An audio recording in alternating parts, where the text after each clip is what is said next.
The holographic display flickered crimson across General Sarah Chen's face as she stared at the ultimatum.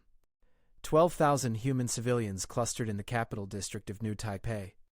The Zhenva orbital cannons locked on target. Queen Vathasara's transmission had ended 3 minutes ago, and the countdown timer now read 2 hours 47 minutes and 33 seconds. "General, we've confirmed the weapon signature," Lieutenant Morrison said, his voice tight. "Same quantum disruptors they used on Europa Station. If they fire, nothing survives. Not shelters, not underground bunkers, nothing." Chen's fingers drummed once against the tactical table. The Zhenva had never bluffed. Not in 7 years of war. Not when they glassed Kepler 442b. Not when they vaporized the colony ships fleeing Proxima Centauri. The alien queen's demand was simple: surrender Earth's newly developed slipspace engine schematics, or watch 12,000 souls burn in atmospheric fire. "What's the status on evacuation?" Chen asked. "Impossible, ma'am. The Denver blockade is airtight. We got 43 people out before they closed the net. We'd need 6 hours minimum to move the rest." Chen pulled up the civilian registry. Names scrolled past. Families. Children. The Huang family, mother, father, 2 daughters aged 7 and 9. The Okonkwo Medical Collective. 17 doctors who volunteered to stay behind when others fled. Marcus Webb, a teacher who'd refused to abandon his students. The slipspace engine changes everything, her chief science advisor, Dr. Yuki Tanaka, had told her yesterday. With it, we can evacuate Earth in weeks instead of years. We can outrun them. Rebuild elsewhere. Without it, humanity was trapped. "Admiral Kerrigan is on secure channel," Morrison announced. Chen accepted the connection. Admiral James Kerrigan's weathered face materialized, his jaw set. "I've been informed of the situation, General. The Security Council is screaming for options. There are 2 options, Admiral. We surrender the engine specs and save 12,000 people today, or we protect our only chance at species survival and let them die."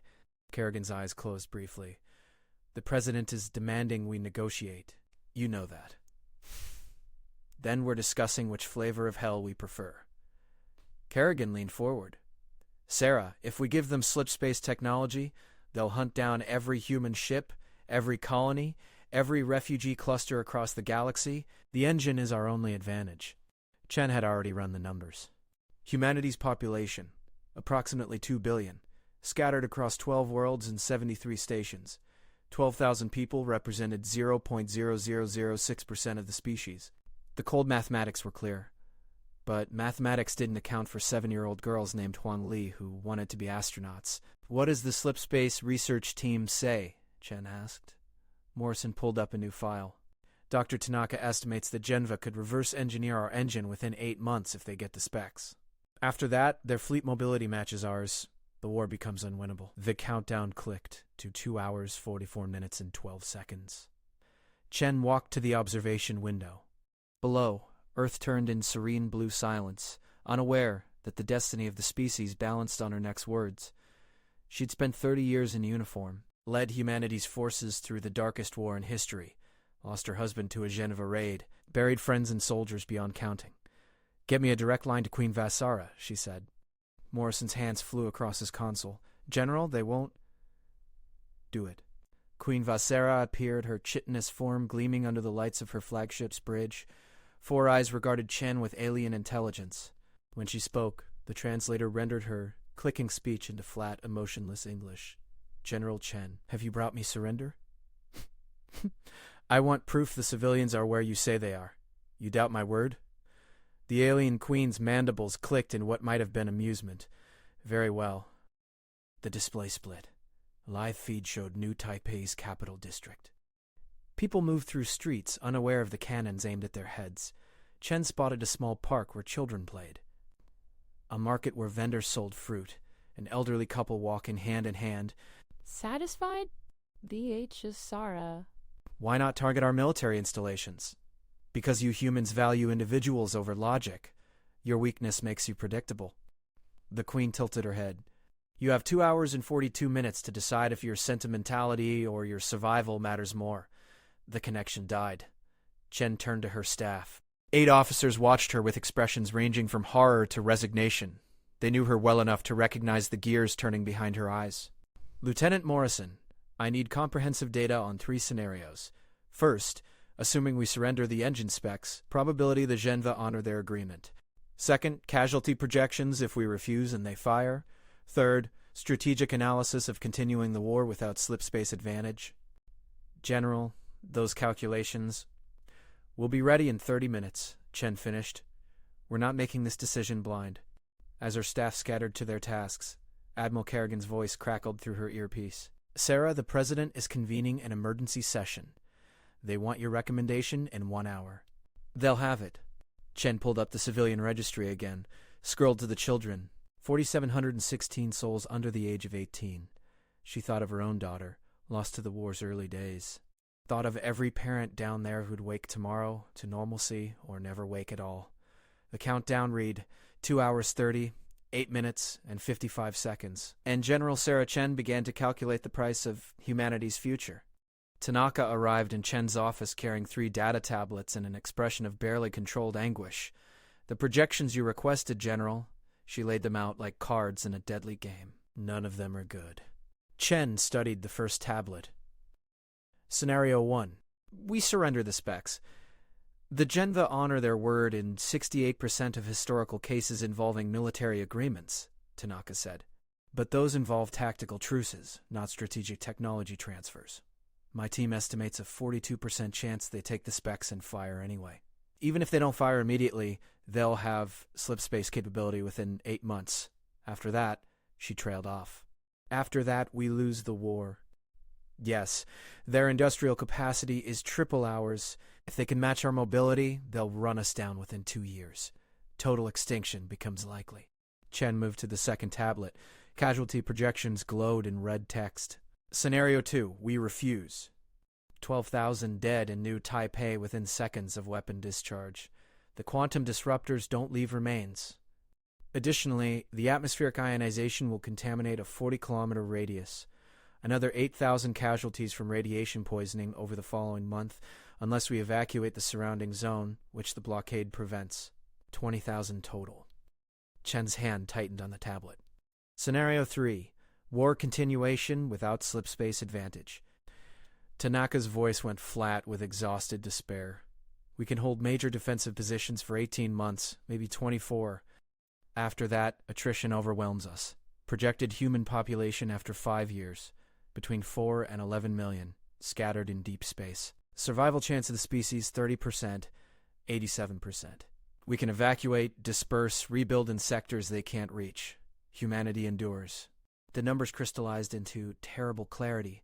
Sacrifice 12,000 to save 2 billion. The moral calculus seemed obvious. But Chen had learned long ago that obvious answers often hid crucial variables. Doctor, the Genva have had slipspace capability before, haven't they? The archaeological data from their conquered worlds shows evidence of it. Tanaka blinked. Yes, but that was millennia ago. They abandoned it. Why? The prevailing theory is resource scarcity. Slipspace engines require exotic matter that's incredibly rare. They likely depleted their sources and reverted to conventional FTL. Chen stood abruptly. Pull up the composition analysis of our prototype engine. Specifically the exotic matter components. Tanaka's fingers flew across her console. Data bloomed across the wall display. Chen studied it with the intensity of a predator stalking prey. The Kepler 442b mines, Chen said slowly. The ones the Genva glassed 3 years ago. What were we extracting there? Primarily platinum group metals, some rare. Tanaka stopped. Her eyes widened. Void crystals.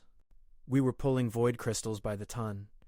They're inert in most applications, but in slipspace matrices. And Kepler, 442b, was humanity's only known source. General, are you suggesting the Genva destroyed Kepler? 442b specifically to deny us void crystal access? I'm suggesting they know exactly what we're building and why they can't let us finish it. Chen pulled up star charts. Every human mining operation attacked in the past year. Every strategic strike that seemed to target economically marginal sites. What if we overlay void crystal probability maps? Tanaka worked quickly. When the overlay completed, both women stared in silence. Every attacked mining site sat on theoretical void crystal deposits. They're not trying to exterminate us, Chen breathed. They're trying to keep us bottled up. Conventional. Beatable.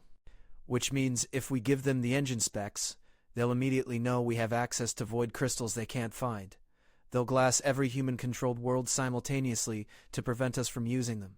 Tanaka sank into a chair. So surrendering guarantees extinction, and refusing kills 12,000 people. Chen checked the countdown. 2 hours 11 minutes and 44 seconds. Get me everything we have on Genva cultural psychology, how they perceive honor, commitment, promises made under duress. While Tanaka worked, Chen opened a secure channel to Admiral Kerrigan. James, I need you to authorize Operation Prometheus. Sarah, if you're planning to give them fake specs... Not fake. Functional but incomplete. Something that will take them years to realize doesn't work as advertised. If they detect the deception before the deadline, they fire anyway and we've lost nothing, Chen said. But if they don't detect it, we buy time. To scatter humanity so far and wide that, even without slip space, they can't hunt us all down. Chen's voice hardened. We've been fighting this war defensively for 7 years. It's time we dictate terms. Kerrigan studied her through the display. You have a plan. The beginning of one. How many ships do we have fueled and ready for emergency departure? Maybe 300 capable of deep space transit. Capacity for roughly 400,000 people if we pack them like cargo. Not enough. Chen thought furiously. The countdown ticked to 2 hours, 8 minutes, and 22 seconds. But if we could buy ourselves 6 months... 6 months requires giving the Genva something they'll believe is genuine. So we give them the truth, Chen said. Just not all of it. She pulled up the slipspace engine. Schematics. The design was elegant in its complexity. Quantum field manipulation synchronized with void crystal resonance matrices. But there was a component her team had added at the last moment. A stabilization algorithm that prevented catastrophic matrix collapse. Without it, the engine would appear to function but would fail catastrophically after a dozen jumps. We give them the engine specs without the stabilization algorithm, Chen said. They won't know it's missing because we only developed it 3 weeks ago. It'll take them months of testing to discover the problem. Tanaka leaned over her shoulder. General, that's brilliant and terrifying. But what about New Taipei? The countdown showed 2 hours, 5 minutes, and 17 seconds. 2 hours to decide the fate of 12,000 souls. Chen closed her eyes, saw the faces from the registry, the children in the park, the elderly couple walking hand in hand. We save them, she said quietly, because if we become the kind of species that sacrifices innocent people for strategic advantage, then maybe we don't deserve to survive. Sarah, I understand the sentiment, but the mathematics... Damn the mathematics, James. We're human. We save our people. That's who we are, or we're nothing worth preserving. Silence filled the command center. Chen could feel her staff's eyes on her, weighing her decision against their own survival instincts. Besides, Chen added with cold calculation, there's a tactical consideration. If we surrender too easily, the Genva will suspect deception. But if we agonize, if we negotiate until the last possible moment and only surrender when they force our hand, they'll believe they've truly won. You want to make them think they've broken us. Exactly. Defeated enemies give up their secrets. Cunning enemies hide traps. Chen began typing rapid commands. We're going to act like we're defeated. Transmit the incomplete specs at the deadline minus 30 seconds. Make it look desperate and reluctant. And when they discover the missing algorithm? Tanaka asked. That's 6 months from now. By then, we'll have evacuated another 1 million people. Established hidden colonies in sectors they haven't mapped. Maybe even found new void crystal deposits. Chen opened a channel to all human military forces. Her face appeared on screens across 12 worlds. This is General Chen. In 2 hours, we're going to surrender slipspace technology to save 12,000 civilians in New Taipei. This is not defeat. This is survival. We will scatter across the galaxy like seeds on the wind. Some of us will die. Many of us will die, but humanity will endure. Make ready for evacuation protocols. We leave none behind who want to come. The countdown read 1 hour, 47 minutes, and 28 seconds when the first complications emerged. General, we have movement in the Genva fleet, Morrison reported. 3 cruisers breaking orbital pattern. They're moving toward the civilian zone. Elaboration. They're deploying atmospheric entry vehicles. Estimate contact with ground level in 12 minutes. On the tactical display, red markers descended toward New Taipei like falling stars. Chen's mind raced through possibilities, each worse than the last. "They're landing troops," Admiral Kerrigan said over the open channel. "Sarah, they might be planning to secure the civilians as hostages. Or verify they're actually there before we surrender the specs," Chen replied. "They're not as trusting as we hoped." Dr. Tanaka pulled up enhanced imagery. The Zhenva landing craft were heavy assault models, designed for shock deployment. If they secure the civilian zone, they control whether or not people survive regardless of what we transmit. Zhenva ground forces were formidable. Chitinous warriors bred for combat, each standing 3 meters tall with natural armor and neural interfaces to their weapons. Humans couldn't match them in direct confrontation, but humans excelled at asymmetric warfare. "Get me Colonel Rodriguez," Chen ordered. "Emergency secure line." The colonel's scarred face appeared within seconds. Behind him, Chen could see the underground bunker complex beneath New Taipei, where Rodriguez's special operations team had been stationed for 3 months. "General, I'm watching the Zhenva descending. Can your people slow them down without triggering a full assault?" Rodriguez's expression turned predatory. "We've been preparing for a guerrilla scenario. Collapsing the eastern approach tunnels will buy you 30 minutes. After that, they'll adapt. 30 minutes may be enough? Do it. But, Colonel, minimal civilian casualties. They're not enemy combatants." "Understood, ma'am. Rodriguez out." Chen watched the tactical display update as Rodriguez's team moved into position. The Zhenva landing craft touched down in the commercial district, deploying warriors in tight formation. They moved with alien efficiency, spreading out to secure the area. Then the first tunnel collapsed. The explosion was precisely calibrated, enough force to block passage without bringing down surrounding buildings. Zhenva warriors scrambled as their primary approach route vanished under tons of rubble. Secondary explosions followed in a cascading sequence, each one cutting off another avenue into the civilian center. "They're adapting," Morrison reported, "deploying aerial reconnaissance drones. How long until they establish new routes?" 22 minutes at current pace. The countdown showed 1 hour 34 minutes and 16 seconds. Not enough time. Chen needed to accelerate her timeline. "Prepare the incomplete engine specs for transmission," she ordered. "We're going to offer early surrender." Tanaka looked stricken. "General, if we surrender before the deadline, the Zhenva will think we're more desperate than we are, which sells the deception." Chen opened the channel to Queen Visara's flagship. "This is General Chen requesting immediate communication." The delay was agonizing. 15 seconds. 30. Then the alien queen's chitinous face materialized, 4 eyes gleaming with what might have been satisfaction. "General Chen, you have reconsidered? Your ground forces have changed the tactical situation?" Chen said, injecting carefully calculated defeat into her voice. "If you wanted verification, you have it. 12,000 civilians confirmed. I won't let them die for a technology you'll reverse engineer eventually anyway. A logical conclusion. You will transmit the complete slipspace engine specifications, on one condition. Your forces withdraw from the civilian zone immediately. I want them back on their ships before the data transfer begins. You presume to dictate terms?" Chen let silence hang for 3 seconds. "I'm offering you the future of warfare across the galaxy. You can wait 10 minutes for your warriors to board their craft, or you can fire on 12,000 humans and get nothing." Chen watched the Queen's inscrutable alien features, reading nothing in their rigid planes. "Acceptable," Vasara finally said. "My forces will withdraw. You will transmit upon confirmation of their departure." The channel closed. Morrison exhaled slowly. "She's actually doing it, pulling them back." On the tactical display, Zhenva warriors began their retreat. They moved with disciplined precision, boarding their landing craft in tight formations. Within 7 minutes, the first vessels lifted off. "Colonel Rodriguez reports civilian panic levels are rising," Morrison said. "People saw the alien ground forces. They know something's happening. Tell the colonel to spread the word quietly. We're negotiating their release. Keep them calm." Chen pulled up the modified engine specs one final time, reviewing each section. The core technology was genuine. The quantum field equations were accurate. The void crystal integration protocols were real. Only the stabilization algorithm was missing. A few thousand lines of code that prevented the entire system from tearing itself apart after repeated use.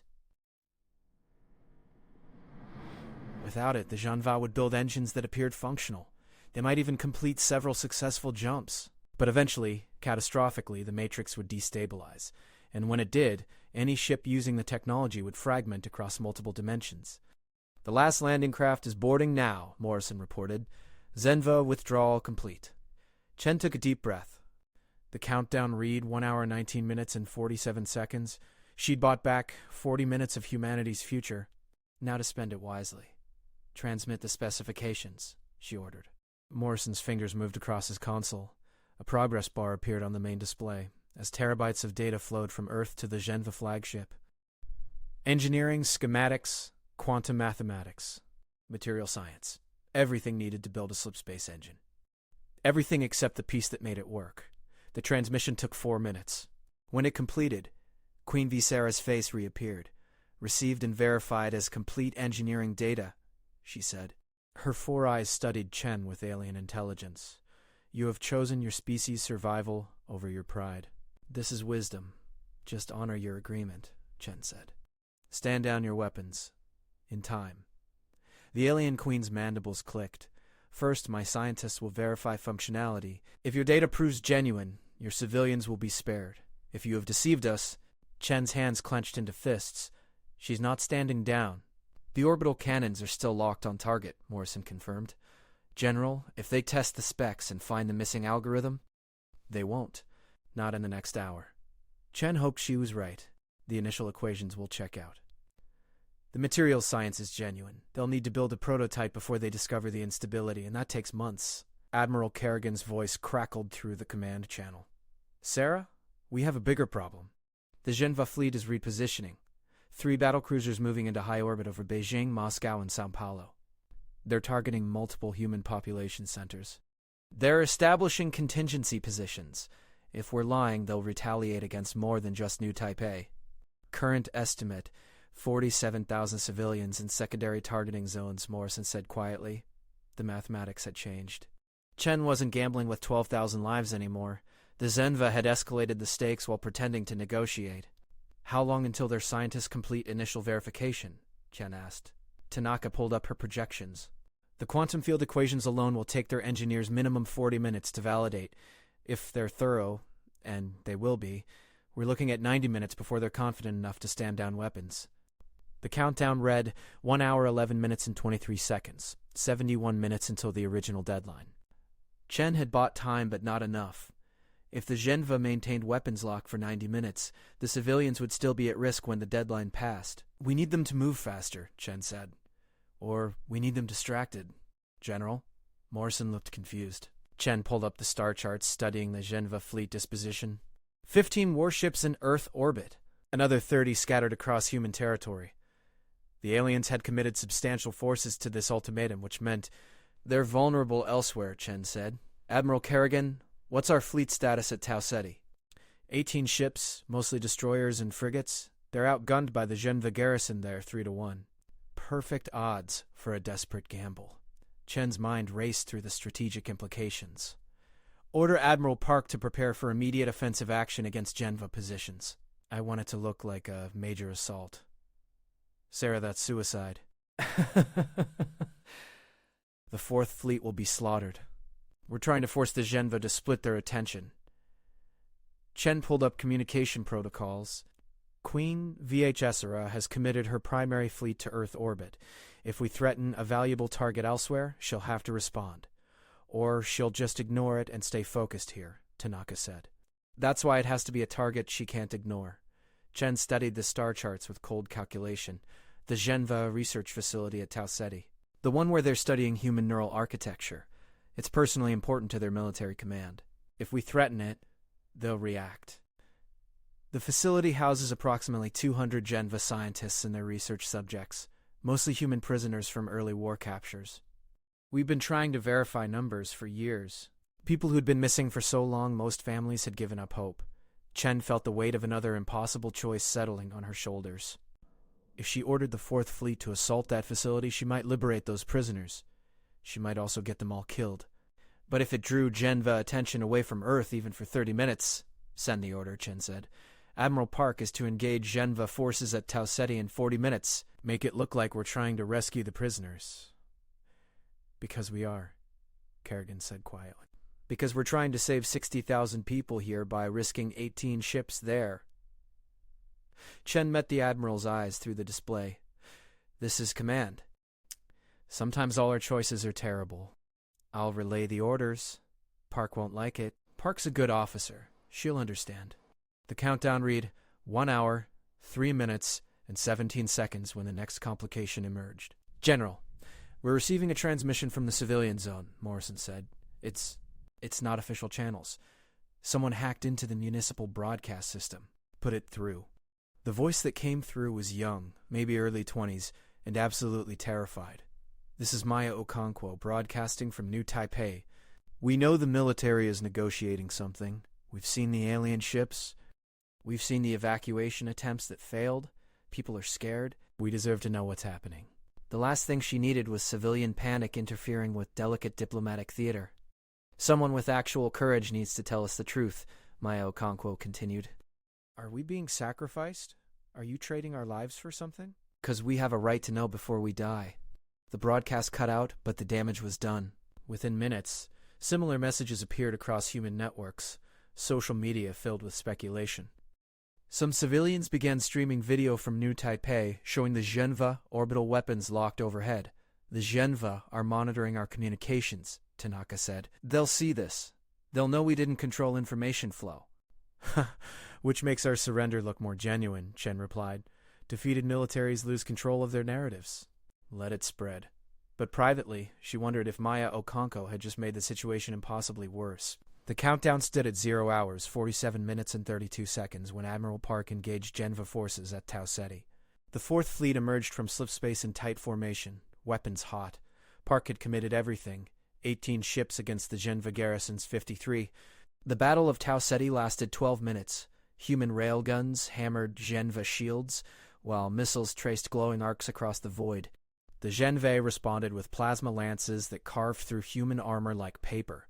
2 destroyers died in the first 90 seconds, their hulls rupturing in silent flowers of fire. But Park's true objective wasn't victory. It was attention. The Zhenva are recalling forces, Morrison reported. 8 ships breaking from Earth orbit, heading for Tau Ceti at maximum acceleration. 8 fewer warships threatening Earth civilians, 8 fewer cannon barrels aimed at sleeping children. Admiral Park, you have reinforcements inbound, Chen transmitted. Withdraw to secondary positions. Copy that, General. We've lost 4 ships but recovered 73 prisoners from the research facility. Prisoners confirm human experimentation was ongoing. Request permission to... We've lost contact with the Fourth Fleet, Morrison said quietly. Zhenva jammers are active across the Tau Ceti system. Chen stared at the tactical display where Park's fleet markers had gone dark. 4 ships destroyed, 14 more cut off from communication. 73 prisoners, whose fate now hung in balance, another impossible calculation of lives traded against time. The Zhenva ships that left Earth orbit, Chen said. How long until they reach Tau Ceti? 97 minutes at current velocity? Time Admiral Park could use to extract her fleet and the rescued prisoners. Time Chen had bought with other people's lives. The countdown showed 0 hours, 43 minutes, and 18 seconds. General, Queen Viachesara is hailing us, Morrison announced. Chen straightened, preparing herself for the alien's fury. Instead, when Vihasar's face appeared, her 4 eyes gleamed with something that might have been respect. General Chen, your attack on Tau Ceti was impressively desperate. Also futile. Then you won't mind if we continue? Chen replied evenly. The facility you attacked held research critical to understanding human neurological weakness. You have destroyed 3 years of work. The Queen's mandibles clicked rapidly. This changes our agreement. Our agreement was slipspace technology for civilian lives. Nothing about Tau Ceti changes that. You demonstrated you still possess the capacity for offensive action. This suggests you do not view yourself as defeated. Vasar leaned closer to her display. Therefore, I require additional proof of your surrender. What proof? All of them. 30 platforms protecting Earth's approach vectors. I want them deactivated and destroyed within the next hour. The defense platforms were Earth's last shield against invasion. Without them, the Zhenva could deploy ground forces anywhere on the planet. 12 cities could become hostage zones. 20. 50. Those platforms defend civilian populations across the entire planet, Chen said. Destroying them leaves 2 billion people vulnerable. Yes, which demonstrates the sincerity of your surrender. Vasara's four eyes studied Chen with alien calculation. You traded technology for 12,000 lives. Now trade defensive capability for 60,000. Unless you believe those lives lack value? The trap closed with elegant cruelty. If Chen refused, she'd appear to value military assets over civilian lives, which would undermine the entire surrender narrative. The Zhenvo would fire on New Taipei and the secondary target zones, killing 60,000 people while calling Chen a liar. If she complied, Earth became defenseless. You want me to choose between protecting everyone inadequately or saving some people completely? Chen said. That's a false choice. There's always a third option, is there? Viceroy's mandibles spread in what might have been amusement. Please, enlighten me. Chen pulled up Earth's defense platform schematics. 30 orbital installations, each mounting enough firepower to engage a battlecruiser. They were also modular, designed for rapid disassembly and reconfiguration. It had been a feature intended to allow upgrades without rebuilding from scratch. Now it offered something else: mobility. I'll dismantle the platforms, Chen said, but my engineering teams need 2 hours to do it safely. Explosive demolition risks debris storms that could kill civilians on the ground. You have 90 minutes, Visera countered, coinciding with our verification deadline. When we confirm your slip-space technology is genuine, we will also confirm your platforms are destroyed. Both conditions must be met. The Queen's image vanished. Morrison turned to Chen with barely controlled horror. General, we can't actually destroy those platforms. We'd be surrendering Earth's only real defense against... We're not destroying them, Chen interrupted. We're relocating them. She pulled up a map of near-Earth space, highlighting positions behind the moon's far side. 30 platforms can be moved to lunar orbit within 90 minutes if we strip non-essential components and use emergency propulsion. The Zhenva will see them deactivate and begin moving. They'll interpret that as dismantling. But they'll still exist, Tanaka said, understanding dawning. Hidden behind the moon, ready to redeploy if needed. Exactly. We're complying with the letter of their demand while preserving our capability. Chen opened channels to all 30 platform commanders. This is General Chen. Prepare for emergency relocation to lunar coordinates. You have 87 minutes to complete transition. Move now. Across Earth orbit, defense platforms began their exodus, weapons powered down, structural elements detached, propulsion systems engaged, pushing the massive installations toward the moon on plumes of superheated plasma. The Zhenva would be watching, but they'd see what they expected to see: Earth's defenses crumbling under the weight of impossible choices. Chen turned to Dr. Tanaka. How long until the Zhenva complete their verification of the slipspace specs? Based on their data processing patterns, they should finish preliminary validation in 41 minutes. That's when they'll know the equations are mathematically sound. And when will they discover the missing stabilization algorithm? Not until they attempt to build a working prototype. Months from now. Chen checked the countdown. 0 hours, 38 minutes, and 51 seconds. Less than 39 minutes until the original deadline. She'd bought time, created distractions, moved chess pieces across a board measured in light years, but the fundamental question remained unanswered. General, we're receiving another broadcast from New Taipei, Morrison said. Maya Okonkwo again. We've been watching the orbital defense platforms move. We're not stupid. We know what military assets look like, and we can see them leaving. The government is abandoning Earth's defenses to save us. 60,000 people traded for 2 billion people's protection. Except nobody asked us if we wanted that trade. I'm a medical student, Maya continued. My mother is one of the Okonkwo collective doctors who stayed behind. We took an oath to do no harm. That includes harm caused by forcing others to sacrifice for us. So I'm speaking on behalf of everyone in New Taipei who's watching this happen. We don't want you to destroy Earth's defenses. We don't want billions of people left vulnerable because of us. If we have to die so humanity keeps fighting, then that's the price we pay. The broadcast cut off, but its impact rippled through the command center. Chen saw her officers struggling with the same emotions tearing through her own heart. Sir, Morrison said quietly, the civilian channels are exploding. Thousands of people in the target zones echoing Maya's message. They're asking us not to save them. Chen closed her eyes. In 30 years of military service, she'd never encountered a situation more fundamentally wrong. Civilians begging soldiers to let them die, children telling generals that their lives weren't worth preserving. Everything about it violated the core principles she'd sworn to uphold. "Get me a broadcast channel," Chen said. "I'm addressing the people in the target zones." Morrison activated the connection. Chen knew her face now appeared on every screen in New Taipei and the secondary target cities. 60,000 people watching. Waiting. "My name is General Sarah Chen," she began. "Many of you have spent the last few hours watching military forces make decisions about your lives. I want you to understand something fundamental about the oath I took when I became a soldier. I swore to protect humanity. Not to protect an abstract concept of humanity's future. I swore to protect people. Individual human beings with names and families and dreams. Mayo, Okonkwo, and everyone else who thinks they should die to preserve military capabilities, you're wrong. You're not a strategic asset to be traded. You're not a number on a tactical display. You're why we fight. Losing you isn't acceptable. It will never be acceptable." Chen pulled up her tactical display, showing it to the camera so the civilians could see what she saw. "The defense platforms aren't being destroyed. They're being relocated. Hidden, but not gone. We're complying with the Geneva demands in a way that saves lives without actually surrendering our capability. That's what humanity does. We find the third option when faced with impossible choices." She leaned closer to the camera. "In 36 minutes, the Geneva will finish verifying the slip space engine data we transmitted. They'll find it mathematically sound, because it is mathematically sound. What they won't find, what they can't find without building a prototype, is that we've omitted a critical stabilization component. They'll build engines that appear to work, and by the time they discover the problem, we'll have evacuated another 1,000,000 people to safety." Morrison made a cutting gesture across his throat, the universal signal to stop broadcasting classified information.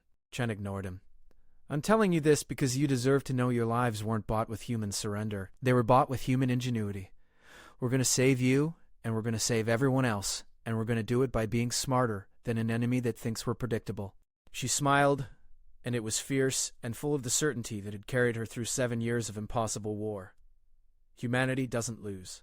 We adapt. We endure. We save each other. That's not weakness. That's what makes us dangerous. The command center was silent for 3 seconds. Then Admiral Kerrigan's voice crackled through from his flagship. "Sarah, you just told the Geneva our entire strategy."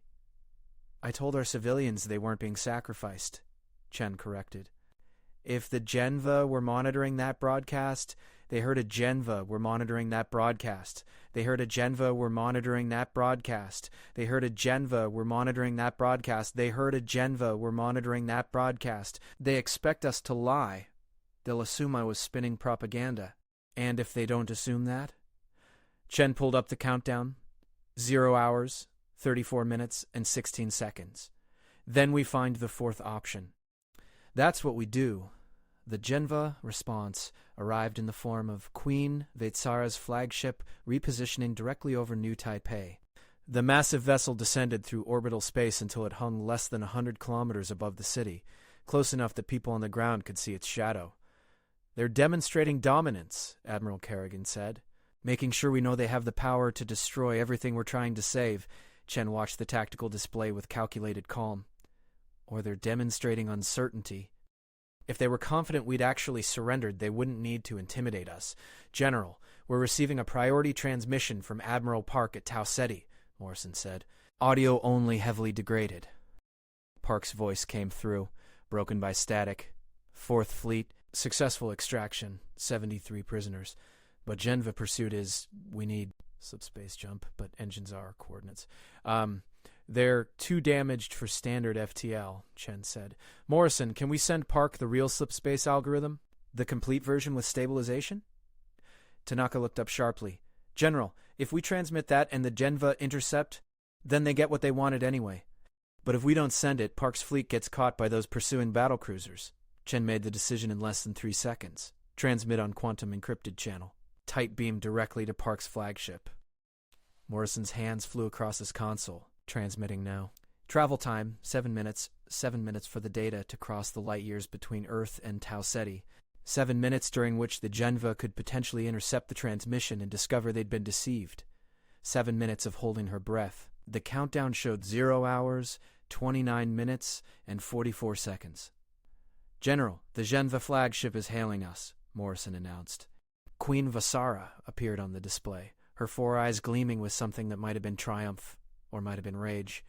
With aliens, Chen could never quite tell. "General Chen, my scientists have completed their preliminary analysis." This was it, the moment when months of planning either paid off or collapsed. "And the slip space engine specifications you provided are fascinating. The quantum field mathematics are elegant. The void crystal integration protocol suggests you have access to materials we believed extinct." Vichysara's mandibles clicked slowly. "My scientists estimate they can construct a working prototype within 8 months. Relief flooded through Chen so powerfully she had to lock her knees to keep from swaying. They'd bought it. The Genva believed the incomplete specs were complete. "Then we have an agreement," Chen said. "Stand down your weapons." "Not yet." The alien queen's image shifted, showing a different display. It was the broadcast Chen had made to the civilian zones. "Your speech was quite inspiring, particularly the part where you detailed your deception strategy. That was propaganda, intended to calm panicked populations. Or perhaps it was truth disguised as propaganda. This is why we must verify not just the technical specifications, but also your sincerity."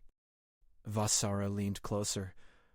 30 orbital defense platforms are currently relocating to positions behind your moon. This could be interpreted as dismantling them, as we demanded. Or it could be interpreted as hiding them for later use. "You demanded they be deactivated and destroyed," Chen countered. "You didn't specify the debris field had to remain in Earth orbit." A long silence. Vaishesara's 4 eyes studied Chen with alien calculation. "You are either brilliantly clever or suicidally foolish," the Queen finally said. "Time will reveal which. My scientists will construct a slipspace prototype.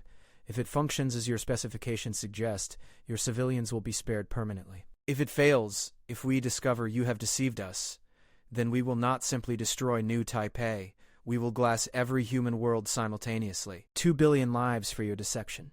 Morrison turned to Chen with barely controlled panic. "General, she's calling our bluff." "When they build that prototype and it fails, it won't fail immediately," Chen interrupted. "The engine will work for the first several jumps. Maybe a dozen, maybe 20. By the time it catastrophically fails, months will have passed. We'll have evacuated millions of people, scattered them across deep space where the Genva can't easily find them. And then they'll come for Earth with everything they have," Kerrigan said grimly. "This isn't buying time. This is buying a grace period before Armageddon." "Yes." Chen pulled up evacuation projections. "Which is why we use every second of that grace period. We accelerate evacuation protocols across all human worlds. We establish hidden colonies in uncharted sectors. We copy every aspect of human knowledge and culture to distributed archives that can survive even if Earth falls. When the Genva come for us, we'll be ready to scatter like dust in a storm." She looked at her officers, seeing the weight of impossible decisions reflected in their faces. This war was never about winning in conventional terms. It's about surviving long enough to find new ways to win. Sometimes that means sacrificing queens for pawns, sometimes it means gambling everything on a bluff. And sometimes it means saving 12,000 people even when the mathematics say we shouldn't. The countdown showed 0 hours, 22 minutes, and 17 seconds. "Incoming transmission from Admiral Park," Morrison said. "She received the complete slipspace algorithm. The Fourth Fleet is preparing to jump." On the tactical display, 14 ship markers suddenly blinked out of Tau Ceti space and reappeared near the Kuiper Belt, safely beyond Genva pursuit. 73 rescued prisoners, 14 ships full of crew who'd bought humanity precious time. Chen allowed herself one moment of relief. Then she pulled up the evacuation schedules and got back to work. The next hour passed in a blur of logistics and calculation. Transport ships loaded with refugees, colony vessels preparing for deep space transit, supply caches being established in empty systems that might serve as future rally points. Humanity preparing to scatter across the galaxy. At the 30-minute mark, long-range sensors detected the first Zenva test of the incomplete slipspace engine. A small probe loaded with the specifications humanity had provided attempted a jump. The quantum field matrices activated. Void crystal resonance synchronized. The probe vanished from normal space and reappeared exactly where the specifications said it should, 12 light-years away. It worked. Tanaka breathed. They completed a successful test jump. Of course it worked, Chen said. The engine is functional, just not permanently functional. The countdown hit 0 hours, 0 minutes, and 0 seconds. The deadline passed in anticlimactic silence. The Zhenva orbital weapons remained locked on target, but they didn't fire. Across 60 cities, 12,000 civilians in New Taipei and 47,000 in secondary target zones went about their days, unaware of how close they'd come to annihilation.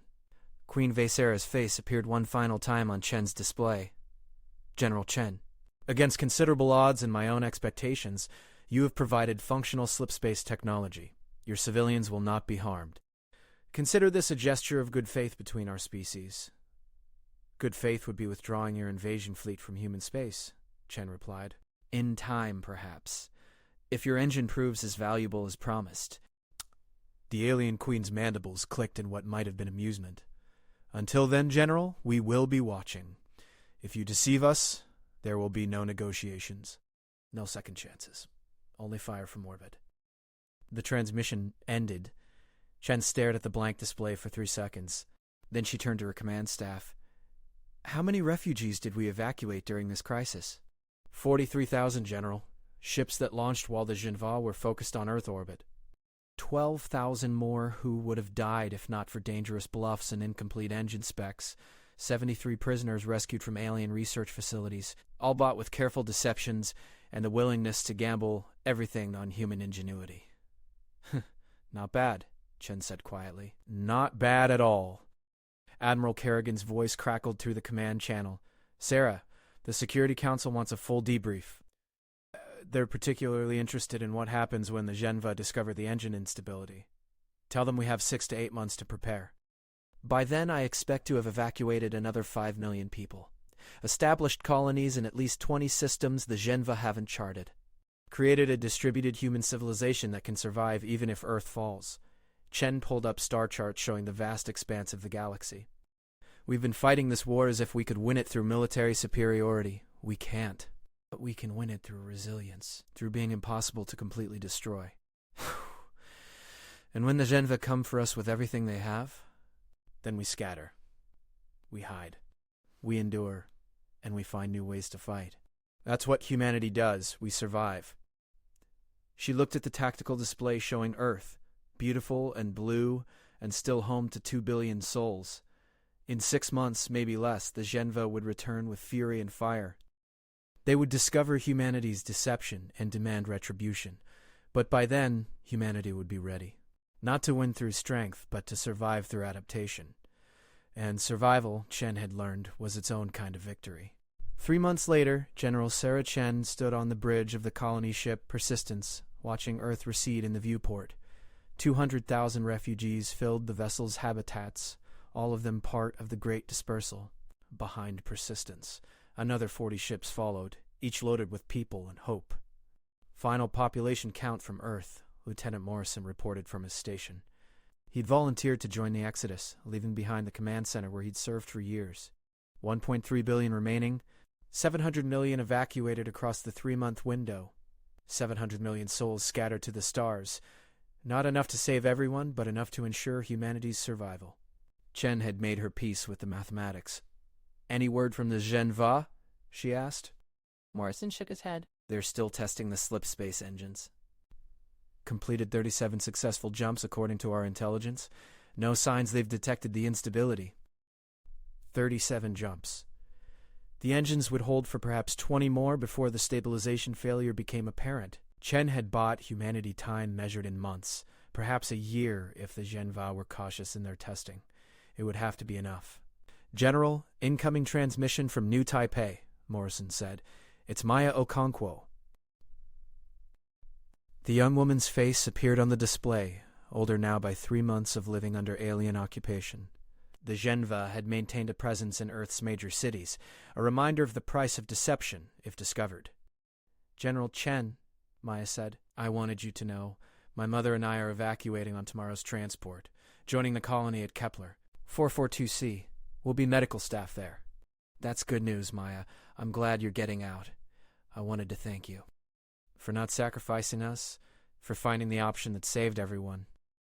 Maya smiled, and there was steel in it. My mom says that's what doctors do. Find ways to heal that don't require choosing who lives and dies. I think it's what soldiers should do, too. It's what humans do, Chen replied. All of us. When faced with impossible choices, we find a third option. The transmission ended, but Maya's words lingered. Chen turned to look at the viewport again, watching Earth shrink to a blue marble against the infinite black. The Genva thought they'd won. They'd secured slipspace technology and forced humanity's greatest general to surrender Earth's defenses. They'd demonstrated their superiority, but they'd missed the real victory. In 3 months, humanity had transformed from a species fighting a losing war to a species spread across 80 star systems. They'd established colonies on worlds the Genva didn't know existed. They'd copied human knowledge to thousands of archives. They'd created a civilization that could lose Earth and still endure, and they'd done it by saving 12,000 people who, by all rational calculation, should have been sacrificed. Navigation set course for the Kepler 442c colony cluster, Chen ordered. Best speed. As the Persistence accelerated toward humanity's new future, Chen allowed herself one final thought about the choice she'd made. In the end, it hadn't been about mathematics or strategy or long-term survival calculations. It had been about refusing to become the kind of species that could look at 12,000 names and see only numbers. The Genva would discover the deception eventually.